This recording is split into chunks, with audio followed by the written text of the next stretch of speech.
Durante tres años recopil estos testimonios. Conductors, guardias, trabajadores de asfalto, familias que viajaban de noche.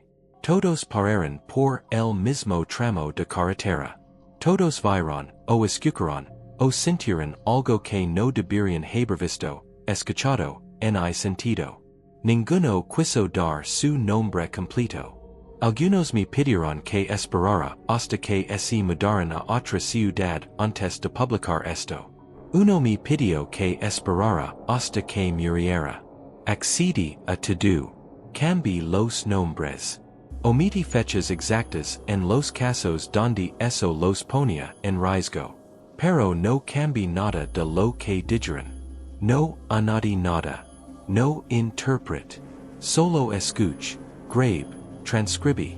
La carretera federal entre San Marcos y el entronque norte tiene un kilómetro que no aparece igual en todos los mapas. Algunos GPS los saltan directamente, como es el sistema de navegación decidiera por su cuenta que ese tramo no merece ser registrado. Otros lo muestran como zona restringida sin que exista ningún decreto oficial que lo clasifique así. Los lugareños lo llaman simplemente el kilómetro de en medio, aunque nadie puede decir con exactitud donde empieza y donde termina. Hay quienes dicen que es el 77. Hay quienes dicen que es antes. Hay quienes dicen que depende de la noche, de la hora, de algo que no saben nombre. Lo que sí puedo decir es que en 3 años de recopilación, todos los testimonios convergen en el mismo punto. Todos describen el mismo tramo. Todos describen, con variaciones de detalle pero con una coherencia que me resultó imposible ignorar, a la misma cosa. Aquí están sus historias. En el orden en que me legaron. Testigo, conductor de carga, 44 años, octubre, 2017 HRS. Levo 16 años manejando de noche. Rutas de carga, productos perecederos, materials de construcción, lo que salga. He manejado con lluvia, con niebla, con granizo. He manejado con fiber porque el contrato no esperaba. He manejado en noches en las que no había un solo coche en 100 kilómetros de carretera, y el mundo se reduce a lo que alcanzaban mis ferros. Lo que quiero decir con eso es que no soy alguien que se asusta fácilmente. No soy alguien que ve cosas. Conozco los ruidos de mi camioneta mejor que los de mi propia casa. El crujido del asiento cuando freno de golpe. El silbido del clima cuando el sello del parabrisas está flojo. El sonido que hace la carga cuando hay cava. Sé exactamente cómo suena cada cosa en cada situación. Levo 16 años aprendiendo ese vocabulario. Esa noche iba a 90 kilómetros por hora, tramo recto, sin tráfico, con buena visibilidad. Iba escuchando el radio en voz baja, una estación de noticias que ni siquiera seguía, solo ruido de fondo para no dormir. Y en eso escuch el golpe. No era un golpe de piedra. Las piedras suenan diferente, más secas, más cortas. No era un golpe de rama. Las ramas a esa velocidad producen un rosado más que un impacto. Este fue un golpe con peso, con volumen, con algo adentro, como cuando uno golpea un tambor lino.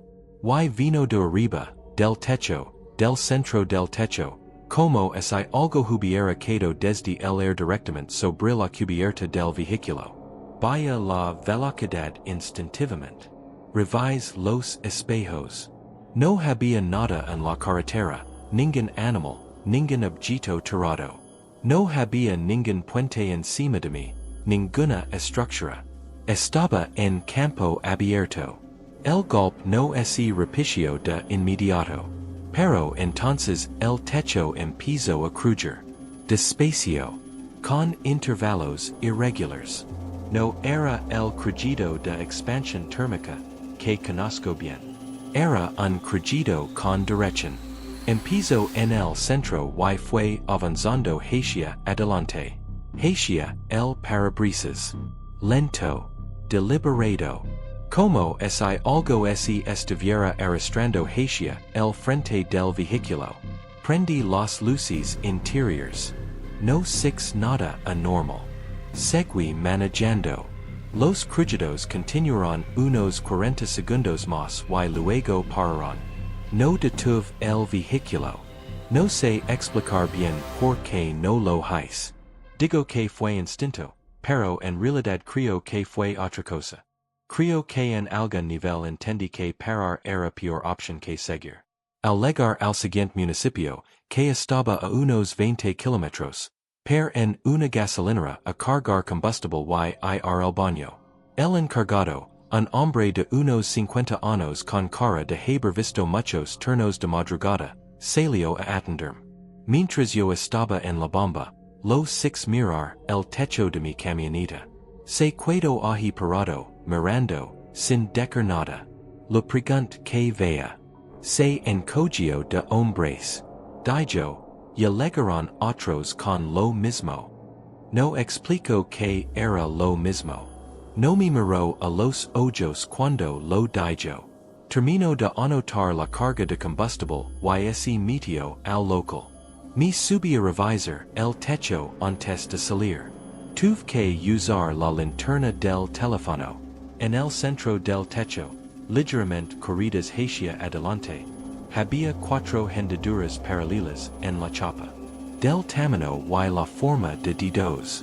Dedos muy largos, más largos de lo que debería ser cualquier mano humana. Las hendiduras apuntaban hacia adelante, hacia el parabrisas, como si algo hubiera estado allí arriba aferrado y hubiera resbalado hacia el frente mientras la camioneta avanzaba. O como si algo hubiera estado allí arriba y hubiera decadido No sé cuál de las dos options me asusta más. Testigo, maestro rural, 38 años, enero, 2145 HRS. Quiero empezar diciendo esto porque creo que es importante. Mi hija tiene 6 años y es una niña muy sensata para su edad. Sabe distinguir perfectamente entre lo que es real y lo que no. Nunca ha tenido lo que llaman amigos imaginarios. Cuando vi una película de animación sabe que los personajes no existen. Cuando le lees un cuento antes de dormir, te pregunta si eso pasó de verdad o si alguien así lo inventó. Y es la clase de niña que necesita verificar las cosas antes de creerlas. Cuento eso porque lo que voy a decir podría sonar fácil de desestimar si no saben cómo es ella. Veníamos de visitar a mi madre, que vive 2 horas al norte. Salimos después de cenar, alrededor de las 9:30. Mi hija venía en el asiento trasero, con su cinturón puesto, con su almohada pequeña contra la ventana. 10 minutos después de salir ya estaba dormida. O eso pensó. El viaje fue tranquilo hasta el kilómetro 77. No hay nada particular que marque ese punto, ninguna señal especial, ningún cambio de paisaje. Pero en ese punto yo empiezo a sentir algo que no sé describir de otra forma que como un cambio en la temperatura del coche. No en el clima exterior. Dentro del coche. Como si el aire del asiento trasero se hubiera enfriado de manera independiente al resto. Mirar por el espejo retrovisor, de manera automática, como hace uno cuando hay un niño atrás. Mi hija estaba despierta. Estaba mirando hacia la ventana de su lado, la derecha, la que da al acotamiento. Y estaba sonriendo. No era una sonrisa normal de niña. Era una sonrisa de concentración, de quien está mirando algo interesante y no quiere parpadear para no perderse ningún detalle. Le pregunté que miraba. No contestó de inmediato. Pasaron varios segundos. Luego dijo sin voltear hacia mí, sin despegar los ojos de la ventana. La señora que vi afuera. Acelerar. No mirar por la ventana de su lado. Tuve un impulso muy fuerte de mirar, de verificar, de hacer exactamente lo que haría en cualquier otra situación. Pero no lo hice. Algo me detuvo. No sé si fue miedo o instinto o una combinación de los dos, pero mantuve los ojos en la carretera y acelerar. Mi hija no dijo nada más en lo que quedó del viaje. Cuando llegamos a casa seguía calada. Me ayudó a bajar sus cosas sin protestar, que normalmente siempre protesta porque esta cansada. Se venu sin que yo tuviera que pedirle 3 veces. Se puso la pijama sola. Antes de que apagara la luz, le pregunté cómo era la señora. Mi hija pensó un momento. Lo pensó de verdad, con esa seriedad suya de niña que verifica las cosas. Luego dijo que no tenía cara. Que donde debería estar la cara solo había pelo. Pelo oscuro, muy largo, que lo tapaba todo. Le pregunté si la señora la había mirado. Dijo que no. Que la señora miraba hacia adelante todo el tiempo. Que caminaba muy rápido para ir a la par del coche. Que sus pies casi no tocaban el suelo. Apague la luz. Me quedé sentada en el borde de su cama hasta que se durmió. Que tardó menos de lo que esperaba. Luego fui a la sala y estuve un rato largo sin hacer nada, sin prender la televisión, sin agarrar el teléfono. Esa noche mi hija se despertó a la 1 de la mañana. Vino a mi cuarto. Me pidió que cerráramos todas las cortinas de la casa, incluidas las de la sala y la cocina, que normalmente no cerramos nunca. Le pregunté por qué. Dijo, la señora sabe dónde vivimos. No le pregunté cómo lo sabía.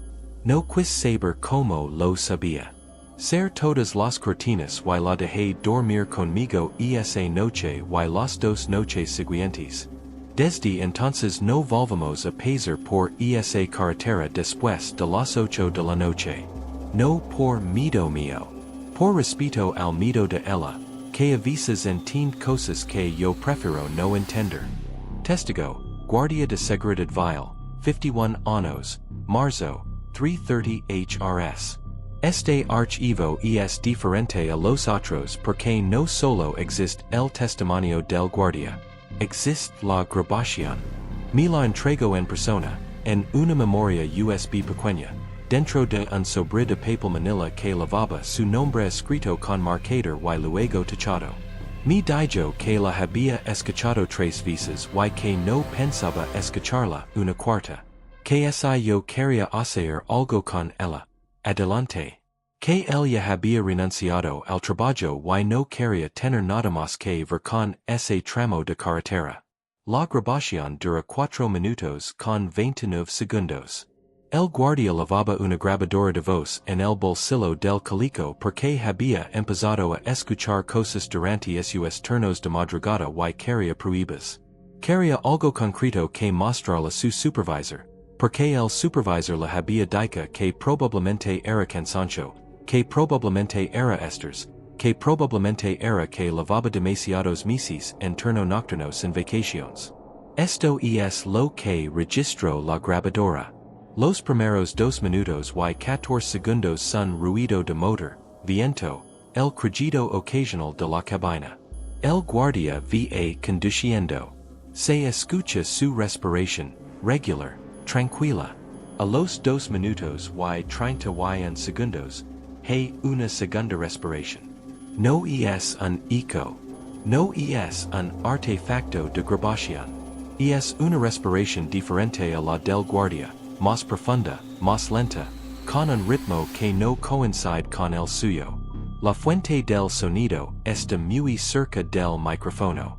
Suena como si alguien estuviera parado directamente junto a la grabadora. A los 4 minutos y 8 segundos, el guardia dice, ¿quién está ahí? Hay 7 segundos de silencio completo. No ruido de motor, no viento, nada. Como si el mundo hubiera pasado.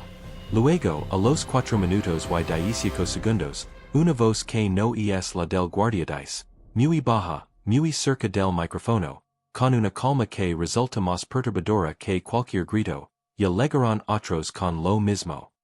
A los 4 minutos y 22 segundos se escucha una puerta abriéndose. Pasos afuera. La grabación termina 6 segundos después. El guardia estaba solo en el vehículo. No había parado en ningún momento durante esa sección del recorrido. Las puertas estaban cerradas. No había nadie más. Cuando escuchó la grabación, me dijo, ese quedó sentado en silencio durante varios minutos. Luego la escuchó una segunda vez. Y una tercera. Y en las 3 escuchas el resultado fue el mismo. Una voz que no era la suya, que decía algo que él no había dicho, que venía de un lugar dentro de la cabina donde no había nadie. Renunció esa semana. Su supervisor me dijo, cuando lo busqué para verificar, que la última vez que lo había visto trabajar lo encontraron a las 5 de la mañana sentado en la caseta con los ojos abiertos, mirando hacia la carretera, sin responder cuando le hablaban. Que cuando finalmente respondió, tardó varios segundos en hacerlo. Que cuando respondió, no recordaba haber pasado la noche allí. La grabación existe. La he escuchado yo mismo más veces de las que debería. La voz es real. La calma con la que habla es lo que no me deja dormir. Testigo, familia de 5, diciembre, 2310 HRS. Salieron de la boda a las 11 de la noche. El padre conducía. La madre iba en el asiento del copiloto.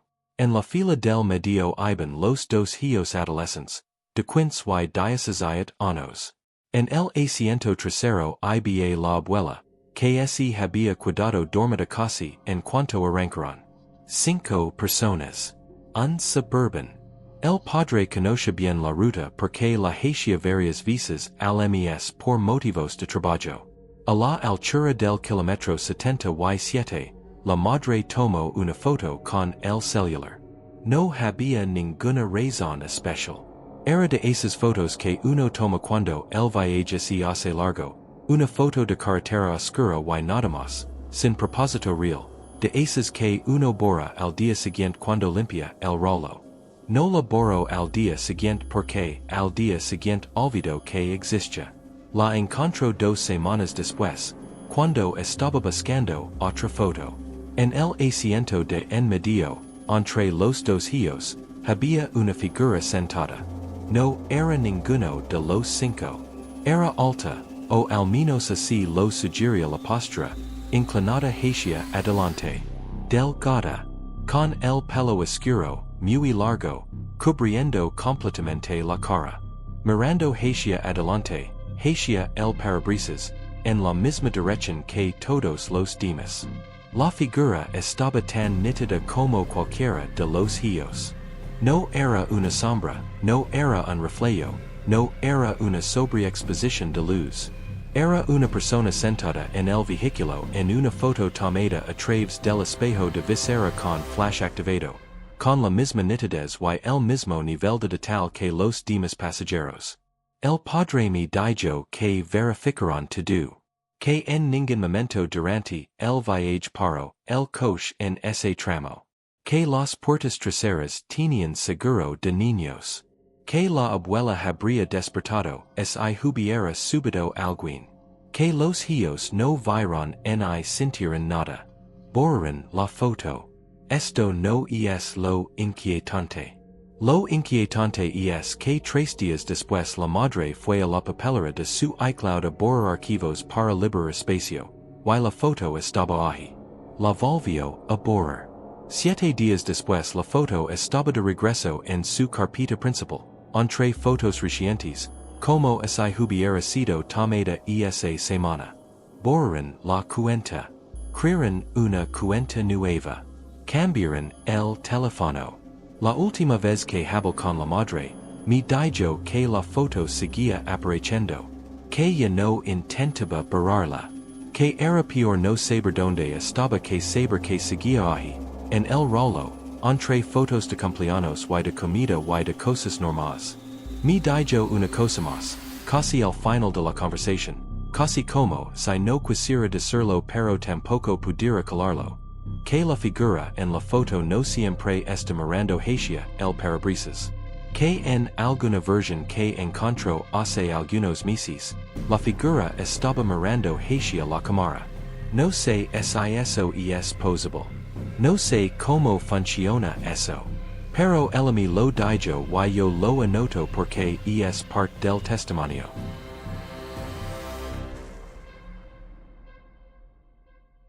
Testigo, ingeniero de obra vil, 47 años, septiembre, cuadrilla nocturna.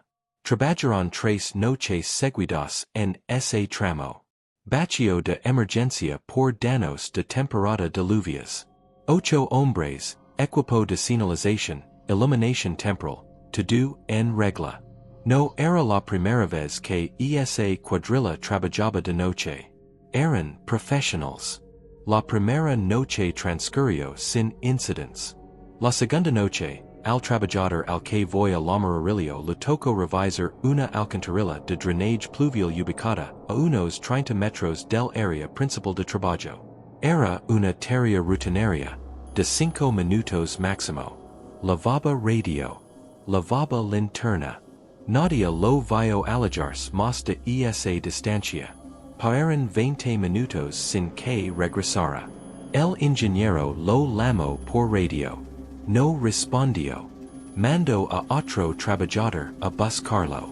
Lo encontraron a unos 100 metros del grupo, del lado contrario de la carretera, sentado en el acatamiento con la espalda hacia el equipo. Estaba mirando hacia el asfalto oscuro. No estaba dormido. Sus ojos estaban abiertos. No respondía cuando lo hablaban. Tardaron varios minutos en hacerlo reaccionar.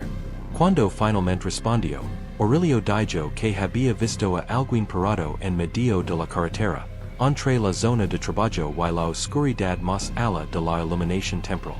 Una figura alta con el pelo largo cubriendo la cara, parada en el centro del carril sin moverse. Dijo que fue a veces y necesitaba ayuda porque pensó que era algún accidentado, alguien desorientado, alguien en problemas. Que cuando llegó al punto donde había visto la figura, no había nadie. Que cuando quiso regresar hacia el grupo, no supo en qué dirección estaba. Que las luces del equipo, que eran grandes y brillantes, no se veían desde ningún ángulo. Que escuchó las voces de sus compañeros, pero que venían de 2 direcciones diferentes al mismo tiempo. Que camino hacia una de las direcciones y las voces pararon a venir de la dirección contraria. Que esto se repitió hasta que encontró la carretera bajo sus pies y cruzó sin saber hacia donde iba. Hasta que llegó al acatamiento del lado opuesto y no pudo moverse más. El ingeniero me dijo que eso era físicamente imposible. Que 8 hombres con equipo de iluminación en campo abierto producen referencias de sonido y luz que no se pueden perder así. Que no se pueden invertir así.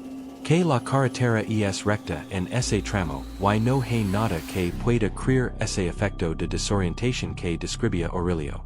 Aurelio no regresó la tercera noche. Mandó mensaje diciendo que estaba enfermo. No volvió a esa obra. El ingeniero me dijo después que tampoco volvió a ninguna obra nocturna, que lo había encontrado trabajando en turno diurno en otro municipio meses después, y que cuando le preguntó por aquella noche, Aurelio simplemente le pidió que no lo mencionara. Que lo último que Aurelio le dijo antes de cambiar de tema fue, hay algo que está contando a las personas. El ingeniero no supo qué significaba eso. Yo tampoco, no completamente, no entonces.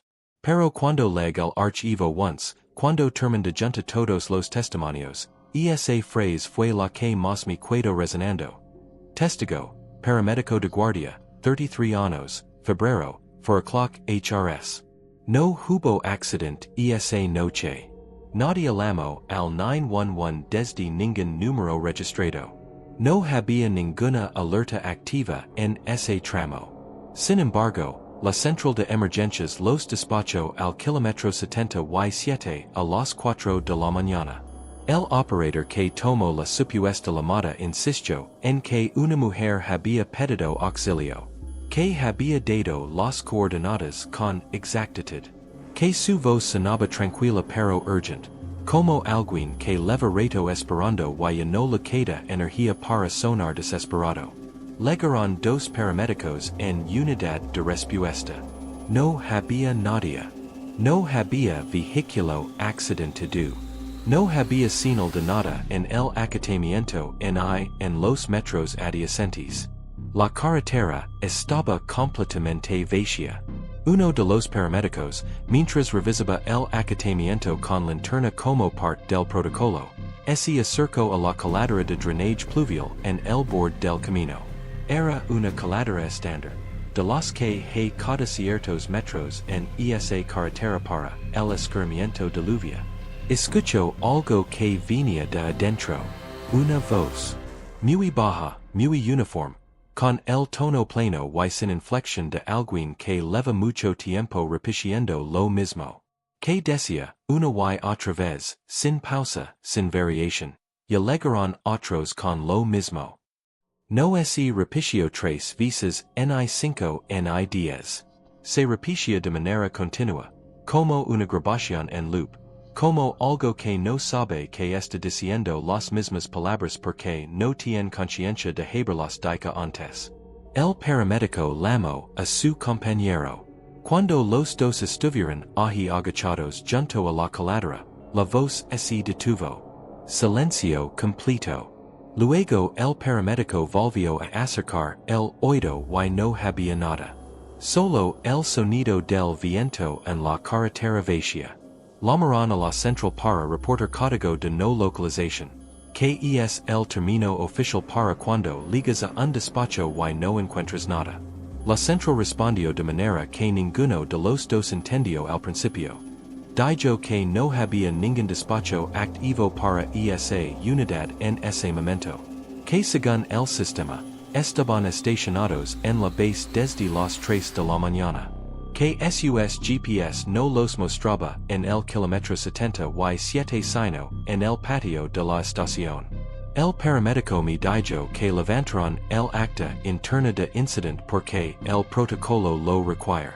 Que el supervisor la revisó, la archivó, y nunca volvió a mencionar el tema. Que cuando él mismo intentó recuperar el acta 3 semanas después para una revisión de procedimientos, el archivo no existía en el sistema. Que es como si esa noche nunca hubiera pasado para nadie, excepto para ellos dos, que la recuerdan con una claridad que ninguna noche normal deja. Testigo, ciclista de ruta, 29 años, junio, 6:10 HRS. Era temprano. Salía el sol. Quiero que eso quede absolutamente claro antes de empezar. Era plena mañana, las 6:10 de la mañana, con luz solar directa, sin niebla, sin nubes. Yo lavaba ropa de ciclismo brillante y mis luces prendidas por protocolo, aunque no las necesitara. Podía ver todo perfectamente. Mi sombra iba nítida a mi izquierda, proyectada por el sol que salía por el oriente. Iba pedaleando en el acatamiento, como siempre, a buen ritmo. Pasé lo que los ciclistas de la zona llamamos el cruz del cerro, que es el punto donde la carretera deja de tener árboles a los lados y se abre en campo plano. Fue allí donde noté la otra sombra. Estaba en el asfalto, a mi derecha. No era la mía. La mía iba a mi izquierda, correctamente, donde el sol la proyectaba. Esta otra sombra estaba al otro lado, sobre el carril de circulación, paralela a mí, ligeramente adelante, moviéndose exactamente a mi ritmo. La forma era humana. Alta con algo en la cabeza que por la silueta parecía pelo muy largo, suelto, moviéndose levemente aunque no hubiera viento suficiente para eso. Amenor. La sombra amenoró. Aceler. La sombra aceleró. Mayor a mi derecha hacia la fuente probable. No había nadie. No había nada en el acatamiento del otro lado que pudiera proyectar eso. Mayor hacia arriba. No había estructura, no había señalización, no había nada entre el sol y el suelo que pudiera crear esa figura. Seguí pedaleando. La sombra siguió a mi ritmo durante quizás unos 200 metros. Luego, gradualmente, empezó a detenerse. No de golpe, sino desacelerando, como alguien que decide parar. Yo seguí pedaleando. La sombra quedó atrás. Pero antes de salir de ese tramo, antes de que la distancia la hiciera demasiado pequeña para verla, mirar por encima del hombro. La sombra estaba inmóvil en el asfalto. Y lentamente, con la deliberación de algo que sabe lo que hace, giro. La silueta de la sombra rotó sobre sí misma hasta quedar orientada hacia mí. Las sombras no giran. Las sombras son proyecciones de objetos físicos y los objetos físicos giran, no las sombras independientemente. Lo sé. Estudié física en la preparatoria. Entiendo básicamente cómo funciona la luz. Lo que six no era posible de la manera en que las cosas son posibles normalmente. Pero lo six. Con luz del día.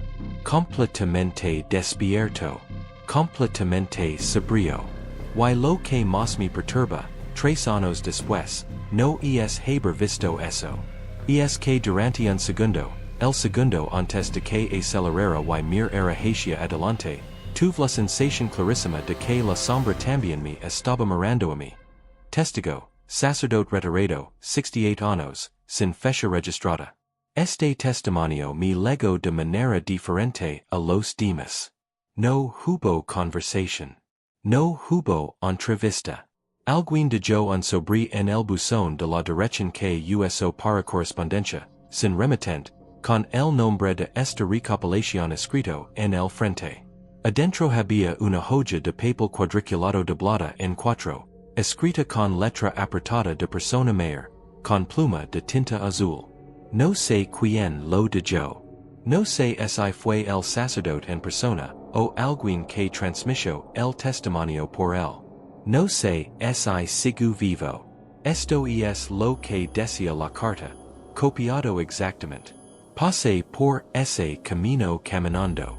Iba en peregrinación al santuario del norte, como he hecho cada año durante 32 años. Siempre voy caminando el tramo de la federal porque es tradición mía. Porque creo que las cosas que importan deben hacerse con esfuerzo. Era de día. Había cruzado el municipio de San Marcos en la mañana y calculaba llegar al entronque antes del mediodía. A la altura donde el asfalto cambia de color, que uno nota porque hay una franja más clara de repavimentación vieja. 6 Una persona parada junto al borde de la carretera. Estaba de espaldas. Era alta, de complexión delgada, con pelo muy largo que le caía hasta la mitad de la espalda. No llevaba mochila ni maleta. Solo estaba parado ahí, mirando hacia el campo abierto. La pregunta si necesitaba ayuda. No respondió. Pensé que quizás no me había escuchado, que quizás tenía puestos audífonos, aunque no six ninguno. Me acerqué más. Le volví a hablar. Cuando estuve a 2 metros de distancia me di cuenta de que no tenía sombra. El sol pegaba directo. Yo tenía sombra. Las plantas en nuestro alrededor tenían sombra. La señal de tráfico más adelante tenía sombra. Esta persona no proyectaba absolutamente nada al suelo. Me fui sin decir más. Continué caminando hacia el norte, al ritmo que pude, sin voltear. Leg al santuario ese día. Hice lo que fui a hacer. Regresé a casa. Eso fue hace 12 años. No he dormido una noche completa desde entonces. No por miedo, o no solo por miedo. Por la pregunta que no puedo dejar de hacerme, que me despierta a las 3 de la mañana con la misma claridad que el primer día. Si no tenía sombra, ¿qué era lo que estaba de pie ahí? ¿Qué clase de cosa existe en el mundo sin proyectar nada? ¿Y que miraba en ese campo que yo no podía ver? Le pido que no publique mi nombre. Le pido que tampoco publique mi orden. Solo quiero que esto quede registrado en algún lugar, por si alguien más lo vivió y cree que está solo. No está solo. Testigo, chofer de plataforma digital, 36 años, noviembre, 150 HRS. Acepto el viaje a través de la aplicación a la 1:50 de la madrugada. Origen, calle principal del municipio norte. Destino, rancho particular a 15 kilómetros al sur, dirección que incluya el kilómetro 77. Tarifa calculada automáticamente por la plataforma. To-do normal hasta ahí. El pasajero estaba esperando en el punto exacto cuando llegó. Subió sin decir nada. No era inusual para esa hora. La gente regresa cansada de fiestas o de trabajos nocturnos y no tiene ganas de conversación. El conductor no insistió. Prendió la música a volumen bajo y siguió la ruta que marcaba la aplicación. A los 10 minutos de viaje, en algún punto del kilómetro 77, el conductor notó algo que primero atribuyó a un ángulo raro de los espejos. El pasajero no aparecía en el espejo retrovisor. No que estuviera en un ángulo difícil de ver. Que el espejo mostraba el asiento trasero y el asiento trasero se veía vacío. Revisó el espejo lateral del lado del pasajero. Nada. Bajo la velocidad. Sintió un peso extraño en el pecho, algo que no era pánico todavía pero que se lo acercaba. Luego hizo lo que cualquier persona razonable haría para verificar algo así. Volteó físicamente hacia atrás. El pasajero estaba allí, sentado en el centro del asiento trasero, con el pelo oscuro y largo cubriendo completamente la cara, las manos sobre los muslos, sin moverse, sin hacer ningún sonido. El conductor volvió a mirar al frente. Respiró.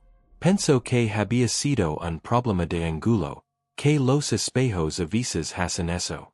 Volvió a mirar el espejo retrovisor.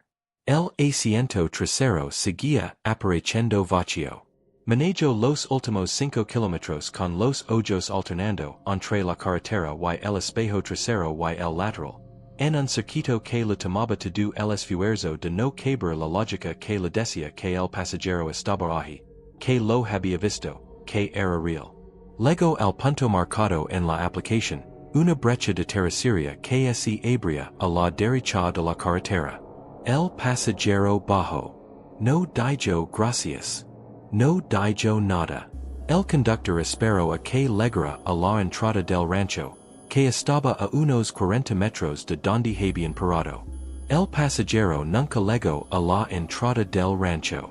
En algún punto del camino de tierra entre el coche y la puerta, simplemente dejó de estar allí. No fue gradual.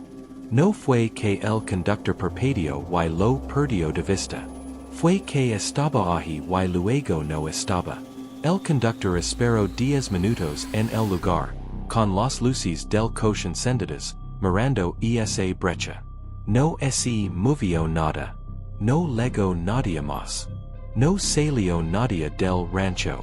Cuando finalmente arrancó y volvió a la carretera, revisó la aplicación para ver el resumen del viaje. La carrera no existía. No había registro de ningún viaje esa noche a esa dirección.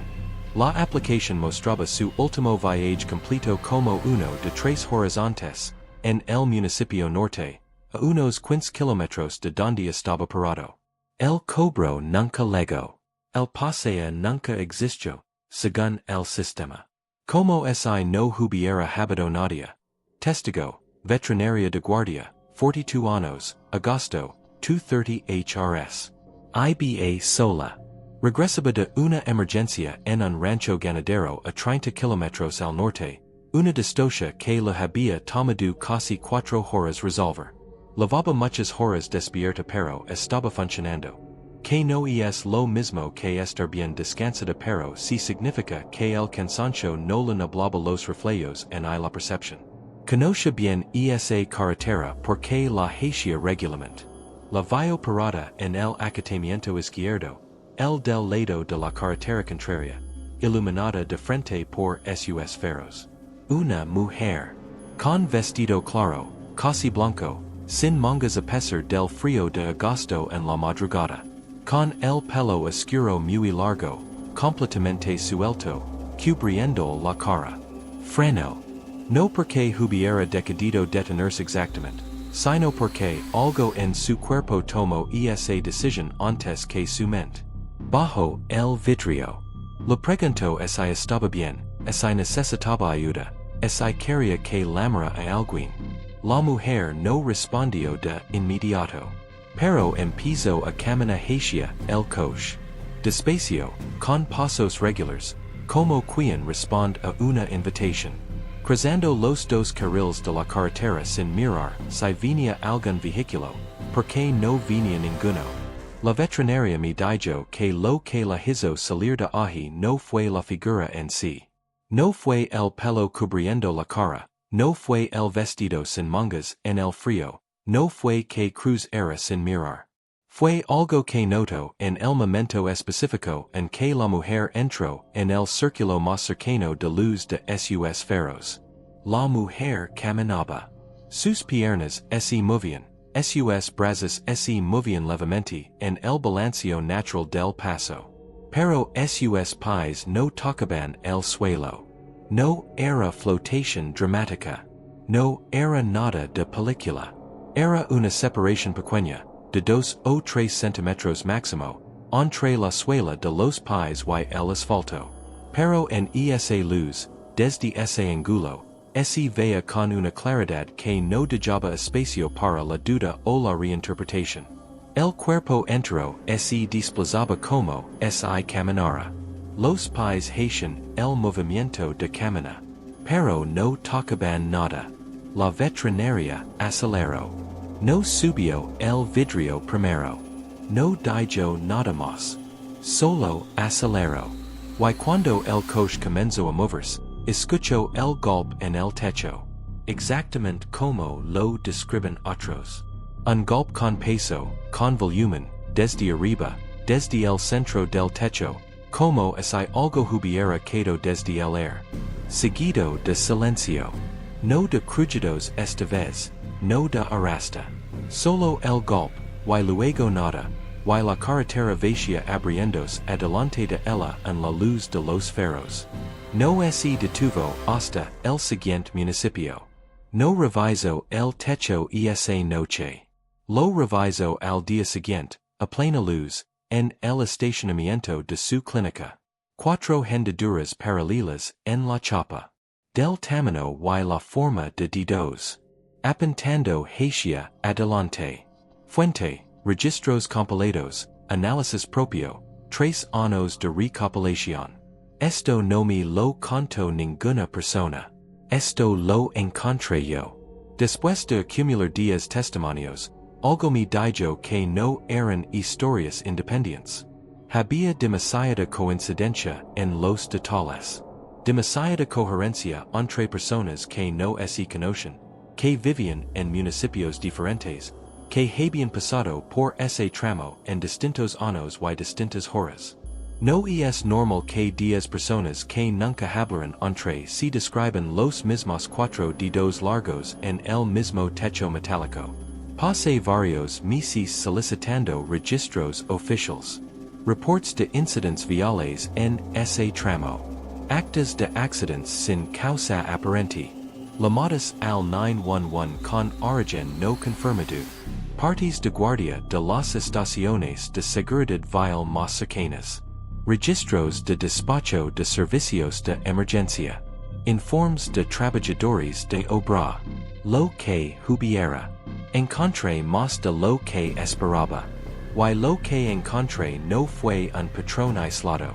Fue una constante que atravesaba todos los documentos sin excepción.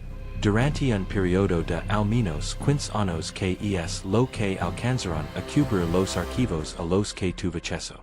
En todos los incidentes nocturnos registrados en ese kilómetro, sin excepción, había al menos una nota de algo que el redactor del informe no sabía cómo clasificar.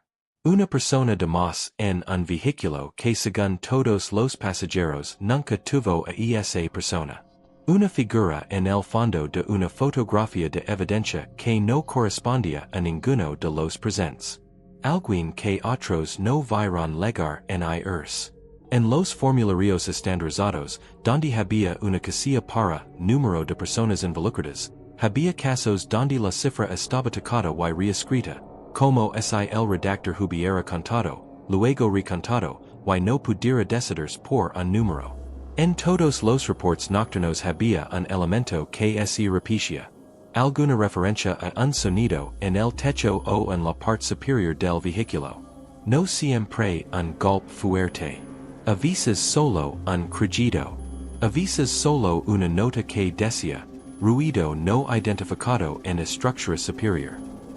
Pero estaba en todos. Y en tres testimonios escritos, de personas que no tenían ningún punto de contacto entre sí, que vivían en municipios distintos, que habían tenido sus experiencias en distintos años, aparecía la misma frase. Exactamente la misma, con las mismas palabras, en el mismo orden. Ninguno de los tres supo explicar de dónde venía esa frase. Los tres creyeron haberla inventado o haberla escuchado por primera vez esa noche. Los tres, cuando les pregunté, dijeron que la frase no les pertenecía a ellos, que venía de afuera.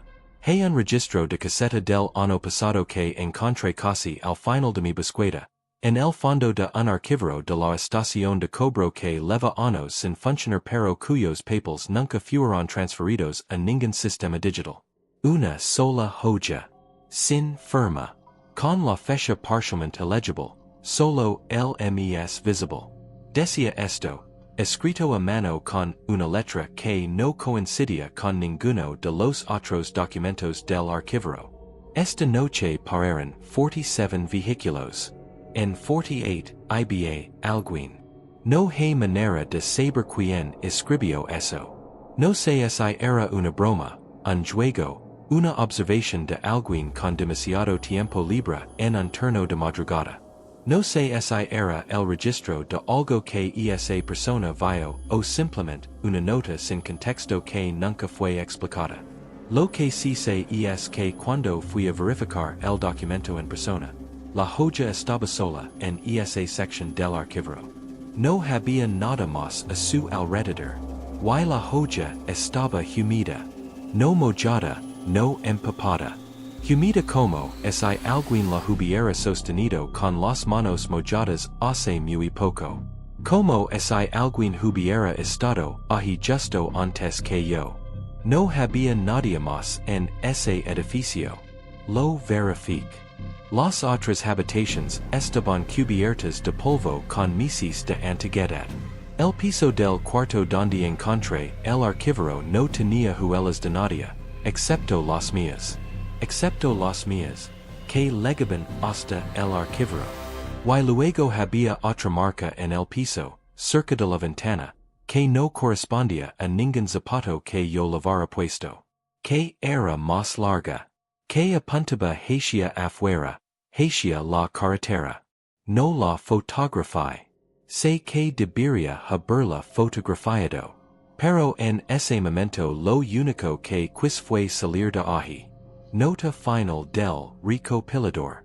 No soy escritor. No soy periodista. No tengo ninguna credencial académica que me autorice a hacer este tipo de trabajo.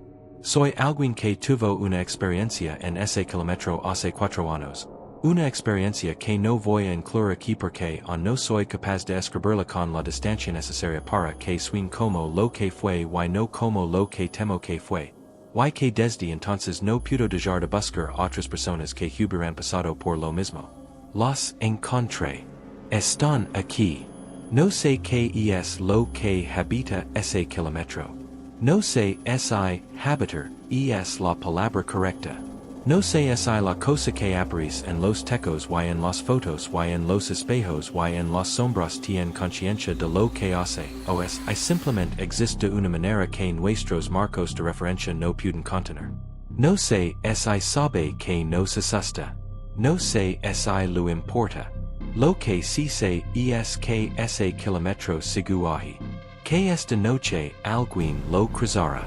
Que habrá, en algún momento entre la medianoche y las 4 de la mañana, alguien que escucha un golpe en su techo que no sepa explicar, o que vea algo en el espejo que no debería estar ahí, o que lega su destino con la certeza incómoda y se informa de que el número de personas en su vehículo no es el mismo que cuando salió.